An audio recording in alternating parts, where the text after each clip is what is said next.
ovako, ja ću biti iznimno kratak. Ja sam napokon, znate Pascal u jednom pismu kada se ispričavao da nije imao puno vremena pa je napisao dugo pismo. Naime, ja sam imao 7 godina pa sam uspio napisati malu knjigu. Hvala Bogu na tome. Evo ovako. Moj govor će biti iznimno kratak, jedna mala priča o sreći. Naime, s obzirom da nisam vremena da ga vježbam, kako to spada, retoričar je dobar Ciceron, ja sam ga vježbao na putu od Trga do Križanske, sa mojom skandalaciju. Evo ovako, dakle, priča o sreći otprilike, ja ću je parafrazirati, da ne idem sad u detalje. Jednoga dana pokucala sreća nekom čovjeku na vrata. Čovjek se onako prenuši sna mušeno, veli, ko je? Sreća se na trenutak uplašila, prepala i uzvikala onako muški, sreća. Čovjek ustavče, otvorivši vrata, reče, a dobro, dođi da te pojede. I čovjek pojede sreću, a sreća tu večer nekako biješe nesretna.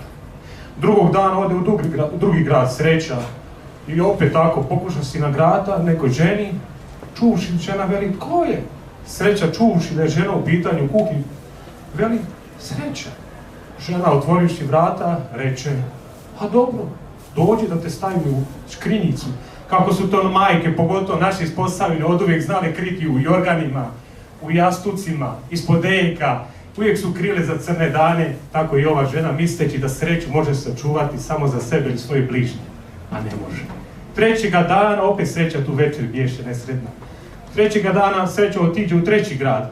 Pokuca na vrata, a iza vrata je bilo jedno malo dijete. Sad dijete kako u strahu, bez roditelja, popodne, predvečer, što će učiniti. A sreća je opet bila mudra, osjetila je da je riječ o nekom djetesu. I onda je onako mudro rekla, pokucavši, kad je dijete reklo nakon nekog vremena, pa ko? Znate ono, kad dijete, mislim da je skladba kod Šumena, želi vam reći nešto onako uzbahirano, uzbuđeno, ali ne može reći što je vidjelo, onako na dječji način. Pa kaže, pa ko je dijete, veli? A sreća onako nježno, pa kaže, ja sam. Sreća, ne boj se, otvori. I dijete, otvoriš vrata, potrči, zagrliš sreću i tu večer sreća biješe sretna, a vama za Božić, dragi prijatelji, želim od srca sreću. Ja sam večeras to dijete, Boga je moja sreća, a vi ste moji prijatelji koji želim podijeliti s vama. Hvala.